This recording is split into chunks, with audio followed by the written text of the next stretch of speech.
Hello friends and welcome back to motor redefined. मैं हूं आपका होस्ट और दोस्त अरिंदम घोष और आज एक बार फिर मैं आप लोगों के लिए लेकर आ चुका हूं all new 2022 Bajaj CT 125X। लेकिन फ्रेंड्स आज का दिन जो है थोड़ा सा खास है। बाकी मैं आप लोगों को बता दूं, मैं आप लोगों के लिए जो वीडियो लेकर आता हूं मैं कोलकाता से लेकर आता हूं, लेकिन आज मैं अभी यहाँ पर पुणे में आया हुआ हूँ और बजाज ने हमें यहाँ पर इन्वाइट किया है for the first ride event of this all new Bajaj CT 125X। बाकी आज फ्रेंड्स मैं आप लोगों को इस वीडियो में ये बताने की कोशिश करूंगा कि इस बाइक को अगर आप लोग ऑफ रोड में इस्तेमाल करना चाह रहे हैं तो कहाँ तक आप लोगों को परफॉर्मेंस इस बाइक में से मिल सकती है। बाकी ऑन रोड परफॉर्मेंस कैसी है वो भी मैं आप लोगों को वीडियो में बिल्कुल बताने की कोशिश करूँ। चलिए फ्रेंड्स रिव्यू शुरू करते हैं। चलिए फ्रेंड्स वॉक अराउंड स्टार्ट करते हैं और सबसे पहले बात कर लेते हैं about the looks of the bike. अब देखिए फ्रेंड्स, ये 110 सीसी की जो सिटी आती है करीबन वही लुक मिल रही है और मैं दोबारा आपको बताना चाहूंगा कि बहुत ज़्यादा रगड बिल्कुल ये दिखती है। सबसे पहले अगर आप लोग यहाँ पर इसकी हेडलैम्प देखते हैं, यहाँ पर ये जो दो स्ट्रक्चर दी गई है मेटल की इसको गार्ड करती हुई, ये बहुत तगड़ी इसको एक फील देती है। बाकी मतलब अगर आप ये यहाँ पर सस्पेंशन देखकर रबड़ बेल उसको ढका गया है ताकि ऑफ रोडिंग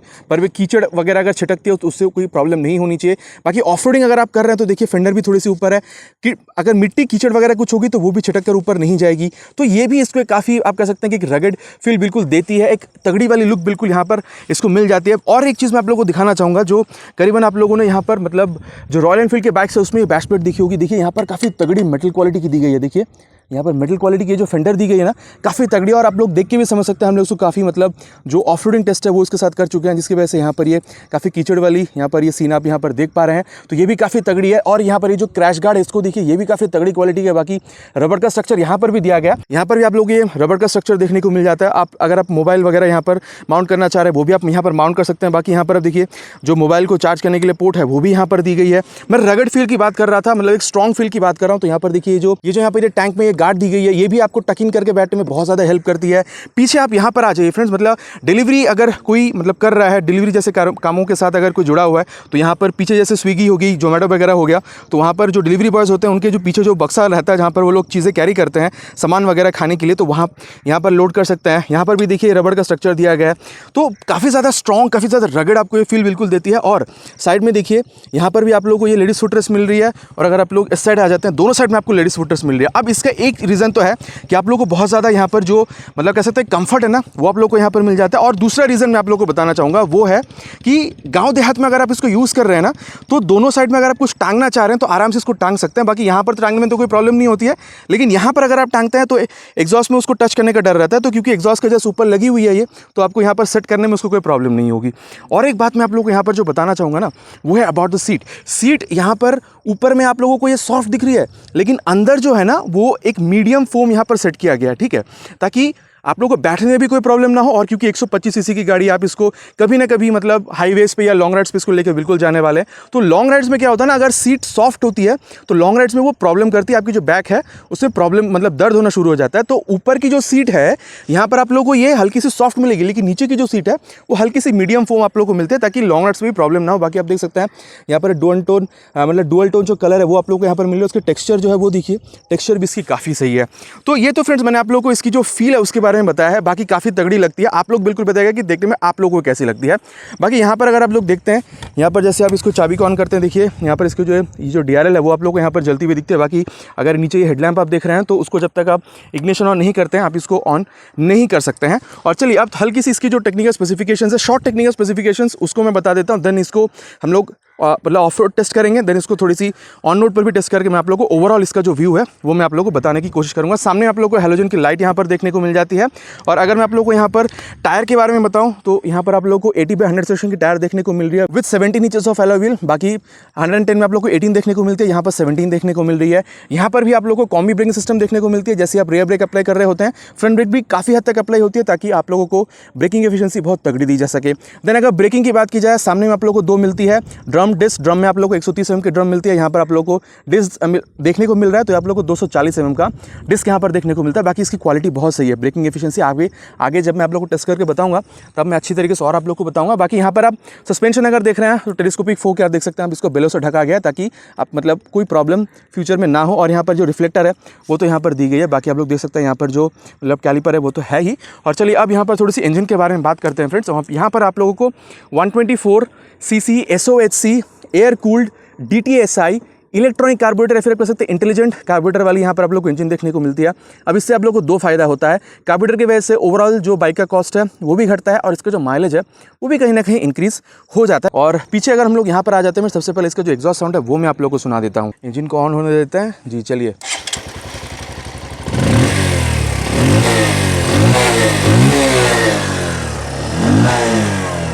बाकी एक चीज़ मैं कह सकता हूँ फ्रेंड्स कि यहाँ पर इसकी जो एग्जॉस्ट साउंड है ना वो आप लोग को काफ़ी ज़्यादा तगड़ी बिल्कुल देखने को मिल जाती है। पीछे की अगर यहाँ पर रियर सेक्शन की बात की जाए तो आप देख सकते हैं यहाँ पर आप लोगों को 100/90 सेक्शन की टायर मिल रही है with 70 inches of alloy wheel. 130 mm का यहाँ पर आप लोग को ड्रम ब्रेक मिल रहा है और यहाँ पर सस्पेंशन ऑन सस्पेंशन देखने को मिलती है। तो इसका जो परफॉर्मेंस कैसा है वो मैं आगे आप लोगों को राइड के दौरान बिल्कुल बताने वाला हूँ। और यहाँ पर ये जो कैरियर आप देख रहे हैं यहाँ पर अराउंड 6 से 8 किलो तक की जो लोड है आप यहाँ पर आराम से कैरी कर सकते हैं। और अब अगर मैं आप लोग को यहाँ पर थोड़ी सी डायमेंशंस के बारे में बताऊँ तो सीट हाइट यहाँ पर आप लोगों को 810 mm की बिल्कुल देखने को मिल जाती है और ग्राउंड क्लियरेंस यहाँ पर आप लोग को 170 mm की देखने को मिलती है।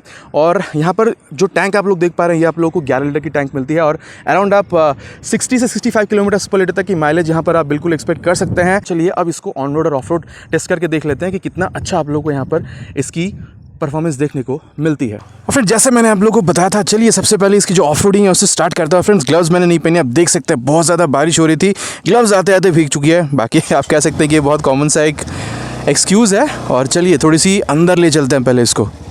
नहीं, उतना ज़्यादा कुछ फील नहीं हुआ सस्पेंशन के बारे में। और ये देखिए गड्ढे में ले चलते हैं फ्रेंड्स। अभी बजाज ने गाड़ी ऑफ़र करी है हमको टेस्ट करने के लिए, तो टेस्टिंग तो बनती है, एकदम रगड़ टेस्ट करेंगे इसका, क्योंकि गाड़ी गांव देहात में चलाने के लिए मेरे ख्याल से इसको ज़्यादा डिज़ाइन किया गया है, जो कि पूरी तरीके से झलकती है। अगर हम लोग देखते हैं इसका दोनों साइड में आप लोगों को जो फुटरेस्ट है, लेडीज़ फुटरेस्ट, वो आप लोगों को यहाँ पर देखने को मिलती है। बाकी सस्पेंशन की फीडबैक की अगर बात की जाए फ्रेंड्स तो बहुत सही है। अब देखिए मैं ये नहीं कहूँगा कि गाड़ी मतलब बम्पी नहीं है, मतलब जब जैसे कि मैं गड्ढे से गुजर रहा हूँ ना तो गाड़ी जंप कर रही है, पीछे की जो सस्पेंशन है ना वो जंप बिल्कुल कर रही है, लेकिन आपका जो बैक है ना उसमें झटका उतना नहीं फील हो रहा है। ठीक है, जैसे मोनोशॉक सस्पेंशन में जैसे आप लोगों को देखने को मिलता है कि बैक में बहुत ज़्यादा झटका फील होता है, यहाँ पर जो वो झटका है वो बहुत ज़्यादा फील नहीं हो रहा है। और ये देखिए फ्रेंड्स, यहाँ पर भी बहुत ज़्यादा कीचड़ वाला रास्ता है, यहाँ पर भी बात वही है फ्रेंड्स कि मतलब बहुत ज़्यादा आपको यहाँ पर जर्क फील नहीं हो रही है। ठीक है, और चलिए अभी हम लोग देखिए एक बिल्कुल अभी डैम वाले रास्ते पे आ चुके हैं, काफ़ी बेहतरीन यहाँ पर नज़ारा है। और मैं तो ये बिल्कुल कह सकता हूँ फ्रेंड्स, ये देखिए हम लोग यहाँ पर काफ़ी जर्क वाले रास्ते से गुजर रहे हैं, लेकिन मैं बेसिकली ये कहने की कोशिश कर रहा हूँ कि आपकी जो बैक है ना उसमें आपको वो उतना फील नहीं हो रहा है। अगर आप इसको देखिए, काफ़ी लोग ये कहते हैं कि मतलब इसका जो मतलब सीट हाइट है थोड़ा सा ऊंचा है, 810 mm तक की इसकी सीट हाइट है। देखिए काफ़ी मैं इसको अभी ये धंसने वाले रास्ते से लेके जा रहा हूँ। ठीक है, ये देखिए मिट्टी वाला जो रास्ता है, थोड़ा सा और यहाँ पर कीचड़ में इसको घुमाते हैं, देखते हैं कहीं फंसता वसता है कि नहीं। नहीं, फंसने का यहाँ पर कोई चांस नहीं था। अब देखिए काफ़ी सही गाड़ी है मतलब। और ये एक चीज़ है कि आप कीचड़ में से जा रहे हैं, देखिए फ्रेंड मतलब ये पूरा कीचड़ है, दलदल जैसे यहाँ पर कीचड़ है, मतलब अब भावना को समझे, दलदल तो नहीं है लेकिन दलदल जैसे ही कीचड़ वाले रास्ते से मैं अभी गुजर रहा हूँ। चक्का यहाँ पर डूब रही है, लेकिन ऐसा नहीं कि चक्का फंस जा रही है। जैसे मैं यहाँ पर थ्रॉटल दे रहा हूँ ना, आराम से गाड़ी ऊपर आ जा रही है। बाकी मैं अभी सेकंड गियर पर हूँ। फर्स्ट गियर में ना मुझे उतना ज़्यादा यहाँ पर पावर और टॉर्क यहाँ पर फील नहीं हो रहा, लेकिन जब मैं सेकंड गियर पर यहाँ मूव कर रहा हूँ ना, मुझे वो जो पावर है फ्रॉम ऑन द व्हील वो मुझे समझ में आ रहा है। और ये सबसे बेहतरीन चीज़ यहाँ पर मुझे ये लगती है कि इसकी जो ट्रैक्टिव एफर्ट है ना, अगर आप कोई भी 125 सीसी की गाड़ी ले लीजिए, मतलब जो कम्यूटिंग सेगमेंट में यूज़ की जाती है, जैसे बेसिकली मैं यहाँ पर ग्लैमर कहने की कोशिश कर रहा हूँ, या फिर आप कह सकते हैं कि जो शाइन है ग्लैमर की जो एक्सट्रिक मॉडल है वो लीजिए, उससे ज़्यादा ट्रैक्टिव एफर्ट आपको यहाँ पर मिलती है। ट्रैक्टिव एफर्ट मतलब ये फ्रेंड्स कि कितना ज़्यादा पावर आप मतलब इंजन में जनरेट हो रही है और उससे कितना ज़्यादा पावर आपको पिछला जो व्हील है वहाँ पर मिल रहा है, ताकि आप सही से अपनी गाड़ी को खींच सके। तो वो जो चीज़ है यहाँ पर सबसे ज़्यादा मिल रही है। और एक चीज़ जो कंपनी यहाँ पर कहती है कि 3500 से 8500 RPM तक में यहाँ पर आप लोगों को 90% जो टॉर्क है वो आप लोगों को यहाँ पर मिलती है, और कहीं भी कंपनी गलत नहीं कह रही है। अभी मैं आप मतलब शायद आप अगर इसको रियल में देखेंगे ना तभी आप समझ पाते कि बहुत ज़्यादा यहाँ पर वो धंसने वाला जैसे रास्ता था, लेकिन फिर भी गाड़ी अपने आप को आराम से पिक कर रही है। तो ये फ्रेंड्स मैंने आप लोगों को यहाँ पर इसकी जो ऑफ रोडिंग परफॉर्मेंस थी उसके बारे में बता दिया। और चलिए अब थोड़ी सी इसकी ऑन रोड परफॉर्मेंस के बारे में बात करते हैं, देन वर्डिक्ट पे चलते हैं कि ये बाइक खरीदना आप लोगों के लिए कहाँ तक सही हो सकता है। तो चलिए फिर शुरू करते हैं on road performance test for 2022 Bajaj CT 125X। ये मैंने गाड़ी को ऑन कर दिया है, फर्स्ट गियर, एंड नाउ ये देखिए, देख रहे हैं, ओ हो मतलब व्हीली हो जाएगी, इतना ज़्यादा पावर दे रही है। सेकंड गियर में भी काफ़ी बेहतरीन पुल।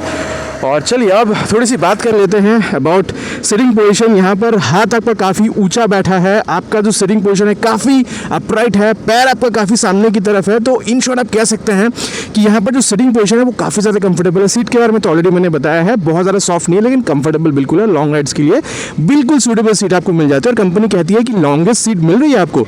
700 mm टोटल सीट लेंथ है और 693 mm तक यहाँ पर आप जो सीट है टोटल उसको यूज़ कर सकते हैं ना। काफ़ी लंबा सीट है, आप कह सकते हैं कि सेगमेंट में सबसे ज़्यादा लंबा सीट आप लोगों को यहाँ पर मिल रहा है। लेकिन अगर मैं आप लोगों को यहाँ पर सीट हाइट बताऊँ तो 810 mm तक यहाँ पर सीट हाइट है। तो इसलिए आप कह सकते हैं कि अगर कभी अगर आप ऑफ रोड्स वगैरह पर जा रहे हैं तो ये जो मतलब ऊंचा जो ग्राउंड क्लियरेंस है ना, ये आप लोगों को बहुत ज़्यादा हेल्प करती है। बाकी आप लोगों को मैंने ऑलरेडी दिखाया है कि इंजन की जो बैश प्लेट है वो बहुत सही है, बहुत तगड़ी और मेटल की वहाँ पर बनाई गई है ताकि इंजन को कोई क्षति ना पहुँचे। तो यहाँ पर तो फ्रेंड्स इनिशियल जो इसकी इंप्रेशन थी उसके बारे में यहाँ पर बात हो रही थी। और चलिए अब थोड़ी सी यहाँ पर बात कर लेते हैं स्पेसिफिकली अबाउट द इंजन। सबसे पहले मैंने आप लोगों को ऑलरेडी बता दिया है कि यहाँ पर इंजन की जो इनिशियल रिस्पॉन्स है, इनिशियल जो पिकअप है वो काफ़ी बेहतरीन देखने को मिल जाती है। और उसी के साथ साथ मैं आप लोगों को ये भी कह देना चाहूँगा कि अगर आप लोग यहाँ पर एक क्लच देखते हैं ना तो clutch is on the lighter side. Clutch मतलब काफ़ी हद तक आप कह सकते हैं कि लाइट है और लॉन्ग राइड्स पर भी आपको काफ़ी ज़्यादा हेल्प बिल्कुल करेगी और आपको फटीग महसूस नहीं होने देगी। और अब अगर मैं आप लोगों को यहाँ पर बताऊँ अबाउट द गियर, तो गियर फ्रेंड्स स्मूथ है लेकिन टक साउंड आपको काफ़ी ज़ोर से मिलता है। बाकी अगर गियर शिफ्टिंग की बात की जाए तो काफ़ी ज़्यादा आप कह सकते हैं कि स्मूथ है। और अब अगर मैं आप लोगों को यहाँ पर गियर के बारे में बताऊँ तो पाँचों के पाँचों गियर आप लोगों को डाउन शिफ्ट ही करना होता है, ठीक है। और यहाँ पर टो और हिल शिफ्टर दोनों दी गई है तो आपकी जूती जो है वो खराब नहीं होगी। तो ये तो फ्रेंड्स इंजन के बारे में ही बात हो रही है। और चलिए अब यहाँ पर थोड़ी सी एक्सेलरेशन टेस्ट भी इसकी परफॉर्म करके देख लेते हैं कि वहाँ पर आप लोगों को स्टेबिलिटी, वाइब्रेशन और कंफर्टेबल क्रूजिंग स्पीड आप लोगों को यहाँ पर कितनी मिल सकती है। तो चलिए सबसे पहले गाड़ी को जो थोड़ा सा यहाँ पर खींच के देखते हैं। ऑलरेडी देखिए हम लोग अभी 60 पार कर रहे हैं। 5th गियर पर मैंने डाल दिया है गाड़ी को। चलिए देखते हैं, स्टेबिलिटी में नो इशू ना। स्टेबिलिटी में फ्रेंड्स यहाँ पर आप लोगों को कोई वैसा तो इशू समझ में नहीं आ रहा है। बाकी वाइब्रेशन की अगर बात की जाए, माइनर सा वाइब्रेशन है। अगर आपने जूते पहने हुए हैं, ग्लव्स में जैसे मैंने ग्लव्स पहने हुए वैसे अगर आपने पहने हुए हैं तो मेरे ख्याल से वाइब्रेशन आप लोग को उतनी ज़्यादा समझ में यहाँ पर नहीं आने वाली है। और अगर कंफर्टेबल क्रूजिंग स्पीड की बात की जाए ना फ्रेंड्स, तो यहाँ पर आप 70-75 आप कह सकते हैं कि बहुत ज़्यादा कंफर्टेबल क्रूजिंग स्पीड वो हो सकती है क्योंकि वाइब्रेशन नहीं मिलेगी। वहाँ पर आप लोगों को माइलेज भी अच्छी मिलेगी और साथ ही वहाँ पर आप लोगों को जो स्टेबिलिटी, बाकी स्टेबिलिटी अगर आप टॉप स्पीड में भी चले जाते हैं 100 किलोमीटर पर आवर तक की तो टॉप स्पीड इसमें यहाँ पर मिनिमम अचीव कर ही सकते हैं। तो वहाँ पर भी आप लोगों को स्टेबिलिटी भी कोई इशू नहीं होगी अगर आप 70-75 के अंदर अगर आप मेंटेन करके आप चला रहे हैं तो। और चलिए अब हम लोग यहाँ पर इसकी जो कॉर्नरिंग टेस्ट है वो भी थोड़ा सा कर लेते हैं, या फिर आप कह सकते हैं कि टर्निंग रेडियस टेस्ट है वो भी यहाँ पर थोड़ी सी परफॉर्म करके देख ही लेते हैं कि कॉर्नरिंग में कैसी है गाड़ी। हाँ सही है, मतलब मैं ये नहीं कहूँगा कि बहुत ज़्यादा इसको लीन कीजिए, ठीक है, लेकिन हाँ आप अगर आप चाहें तो छोटा मोटा जैसे मैंने अभी लीन किया था स्लो स्पीड पे तो वो भी आप कर सकते हैं। और साथ ही कॉर्नरिंग एबिलिटी भी इसकी बहुत सही है। अगर आप मतलब जैसे आप सिटी राइड्स कर रहे हैं तो मतलब अगर आप यू टर्न वगैरह ले रहे हैं तो वहाँ पर आपको कोई प्रॉब्लम नहीं होगी। और साथ ही यहाँ पर ये जो एक्सेलरेशन देख रहे हैं, ये अभी भी 4th गियर पर हूँ तो काफ़ी बेहतरीन एक्सेलरेशन भी आप लोगों को मिल रही है। तो आप कह सकते हैं कि जो क्विक ओवरटेक्स है ना उसमें आप लोगों को बहुत ज़्यादा यहाँ पर बिल्कुल हेल्प हो जाएगी। और चलिए फ्रेंड्स अब यहाँ पर तो इसकी जो ब्रेकिंग एबिलिटी है उसको भी टेस्ट कर लेते हैं। सबसे पहले हम लोग गाड़ी को 50 तक ले चलते हैं, देन फर्स्ट इसकी जो फ्रंट ब्रेक है वो टेस्ट करते हैं। ओहो देखा आप लोगों ने 3 से 4 सेकंड के अंदर हम लोग बिल्कुल 0 पर आ चुके थे अभी। तो आप कह सकते हैं कि फ्रंट ब्रेकिंग जो एबिलिटी है वो यहाँ पर काफ़ी बढ़िया देखने को मिल रही है। लेकिन एक बात मैं कह दूँ, इसके पहले हम लोग जो ग्रीन वाली मॉडल पर टेस्ट कर रहे थे वहाँ पर डिस्क एडिशन थी तो वहाँ पर मुझे जो परफॉर्मेंस मिली थी ना ब्रेकिंग से, फ्रंट ब्रेकिंग से मुझे थोड़ी सी और बेहतर मिली थी। और चलिए अब जो रियर ब्रेक है उसको भी थोड़ी सी टेस्ट कर लेते हैं। 50 पे ले चलते हैं और ये हम लोग करीबन 55 पे आ चुके हैं। ये देखिए काफ़ी सही है, करीबन हम लोग रुक चुके हैं अभी, ठीक है। तो मैं कह सकता हूँ इसकी परफॉर्मेंस भी सही है। जैसे मैं हर बाइक में आप लोगों को करीबन कहता हूँ कि मतलब प्रोग्रेसिव है, तो यहाँ पर भी आपको जो परफॉर्मेंस है वो प्रोग्रेसिव ही देखने को मिल रही है। और चलिए दोनों को साथ में अप्लाई करके देखते हैं क्योंकि यहाँ पर CBS ब्रेकिंग है, कॉम्बी ब्रेकिंग सिस्टम। ओहो देखा आप लोगों ने, हल्की सी जो पीछे की टायर उसमें से आवाज़ आई थी अभी। बाकी ये कहा जा सकता है फ्रेंड्स कि अगर आप लोग इसकी ब्रेकिंग देखते हैं तो 40, 50, 60 किलोमीटर तक भी अगर आप इसमें ज़ोर से ब्रेक प्रेस कर देते हैं पैनिक ब्रेकिंग, तो आप लोग को यहाँ पर डरने की वैसी बात तो नहीं होनी चाहिए। और अब अगर थोड़ी सी सस्पेंशन के बारे में बात किया जाए फ्रेंड्स, ऑलरेडी मैंने आप लोगों को भी कॉर्नरिंग करके बताई थी तो उसमें से गाड़ी स्लिप होगी वैसा कुछ फील नहीं हुआ क्योंकि रियर टायर जो है वो 100 mm की आप लोग को यहाँ पर देखने को मिल जाती है। तो आप समझ लीजिए फ्रेंड्स, मतलब ऑफ रोड वगैरह पर भी अगर आप परफॉर्म कर रहे हैं इस बाइक के साथ तो मेरे ख्याल से कोई प्रॉब्लम है आपको वैसे तो नहीं होनी चाहिए। और सामने की जो सस्पेंशन है ना वो आप लोगों को थोड़ी सी सॉफ्ट महसूस हो सकती है, लेकिन पीछे की जो सस्पेंशन है वो मैं कहूँगा मतलब मीडियम साइड पे है, ठीक है, क्योंकि उसमें आपको बहुत ज़्यादा सॉफ्टनेस भी फील नहीं हो रही है, बहुत ज़्यादा स्टिफनेस भी फील नहीं हो रही है। Overall suspension very good. अगर हम लोग 125 सीसी की मेनली अगर कम्यूटिंग बाइक को देख रहे हैं तो अब देखिए मैं 125 सीसी से पहले मैं आप लोगों को इसमें स्प्लेंडर पे ले जाना चाहूँगा, ठीक है। वहाँ पर आप लोगों को जो प्राइस मिलती है ना उस प्राइस में यहाँ पर आप लोग को ये वाली बाइक मिल जाएगा कि प्राइस मैं आप लोग को एक शोरूम दिल्ली बता दूँ around 72,000 for the drum brake और around 75,000 for the disc brake. बाकी जो एक्जैक्ट जो एक शोरूम प्राइजेस हैं दिल्ली की वो आप लोगों को स्क्रीन पे दिख रही होगी। तो ये प्राइस बिल्कुल आप लोग को स्प्लेंडर की याद दिलाती है। तो स्प्लेंडर के प्राइस में आप लोग को यहाँ पर ये 125 सीसी की बाइक मिल रही है। मैं ये नहीं कह रहा हूँ कि स्प्लेंडर खराब है, मैं कह रहा हूँ कि स्प्लेंडर के प्राइस में आप लोगों को 125 सीसी की दमदार परफॉर्मेंस वाली बाइक मिल रही है। तो फ्रेंड और क्या ही चाहिए, है ना। मैंने आप लोग को ऑलरेडी एक्सेलरेशन बताया है, इसमें सस्पेंशन बताया है, इसमें आप लोगों को मैंने ब्रेकिंग करके बताया, सब कुछ यहाँ पर आप लोग को तगड़ी बिल्कुल देखने को मिल रही है।